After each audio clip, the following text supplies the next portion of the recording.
আসসালামু আলাইকুম, আপনাদের সবাইকে চলে এলাম রাঙামাটি ট্যুরের শেষ দিন। আমরা কি কি করেছি, কোথায় কোথায় গিয়েছি সেই ব্লগ নিয়ে। রাঙামাটি গিয়েছি আর রাঙামাটির পাহাড়ি সবজি, পাহাড়ি আইটেম বাজার করে আনবো না, এটা কি কখনো হয়? তাই আমি আর আমার মা দুইজন মিলে চলে গেলাম রাঙামাটির বিখ্যাত বনরূপা বাজারে। গতবার অর্থাৎ 2021 সালে যখন আমরা এখানে এসেছিলাম তখন আমরা গিয়েছিলাম ভেদভেদি বাজারে। আমি, আমার বোন, আমার মা পুরা 4 ঘন্টা ভেদভেদি বাজার থেকে 15,000 টাকার বাজার করেছিলাম। কিন্তু এবার যেহেতু শর্ট নোটিসে যাচ্ছি তাই আমাদের বাজেটটাও কম। রাঙামাটির এই বাজারে আপনি কিন্তু পেয়ে যাবেন কাপ্তাইয়ের সুস্বাদু মাছ। এই হলো এখানকার ফেমাস ছোট ছোট কাঁচামরিচ এবং এগুলাতে প্রচুর পরিমাণে ঝাল থাকে। সম্পূর্ণ বাজার ঘুরলে আপনি আরো অনেক ধরনের জিনিসপত্র দেখতে পাবেন, কিন্তু বাজার করতে গেলে অবশ্যই আপনাকে দামাদামি করা জানতে হবে, কারণ তারা কিন্তু পর্যটকদের কাছ থেকে দামটা তুলনামূলক বেশি রাখে।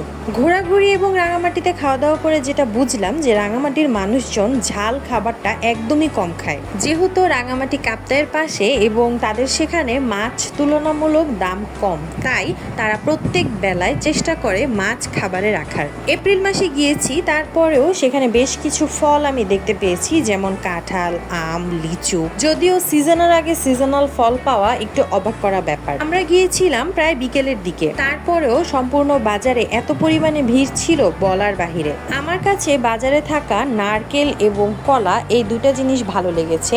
এই পাকা লাল কলাগুলো তো এত মজা ছিল বলার বাহিরে। আপনারা রাঙামাটি গেলে অবশ্যই টেস্ট করে দেখবেন। নারকেলগুলো তুলনামূলক সাইজে ছোট, কিন্তু দাম অনেক বেশি ছিল। আর এটা হচ্ছে বাঁশের কোরল, আর এটা এক ধরনের ফল যেটা কিনা রাঙামাটিতে পাওয়া যায়। আমি জানি না এটার নাম কি, আপনারা জানলে অবশ্যই জানাবেন। এটাও এক ধরনের ফল, এটাকে রেড ব্লাড ফ্রুট বলে। আসলে প্রতিটা এলাকার খাবার বা ফলমূলের টেস্ট আপনি ভিন্ন রকম পাবেন, কারণ সেখানের চাষাবাদের মাটি, জমি, পরিবেশ ভিন্ন রকম হয়। আসলে আমি প্রথমে বুঝতে পারিনি যে আমার মা আমাকে নিয়ে বনরূপা বাজারে যাবে। আমি খুব সুন্দর করে রেডি হয়েছিলাম এবং আমার মা আমাকে ডেকে বলল চলো বাহিরে যাব।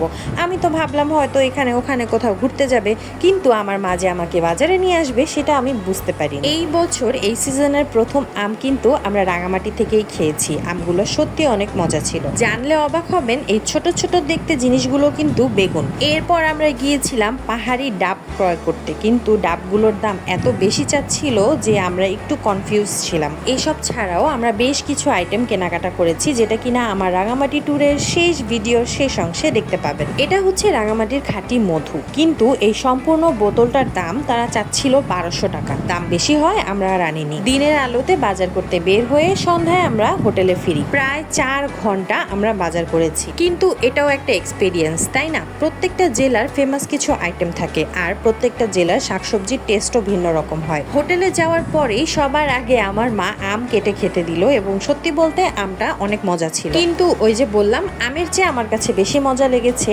কলা। আমরা কিন্তু বেশ কিছু পরিমাণে কলা ঢাকায়ও নিয়ে এসেছিলাম। ধন্যবাদ সবাইকে ভিডিওটি দেখার জন্য। দেখা হবে রাঙামাটি ট্যুরের পরবর্তী পার্টে। ততক্ষণ পর্যন্ত আল্লাহ হাফেজ।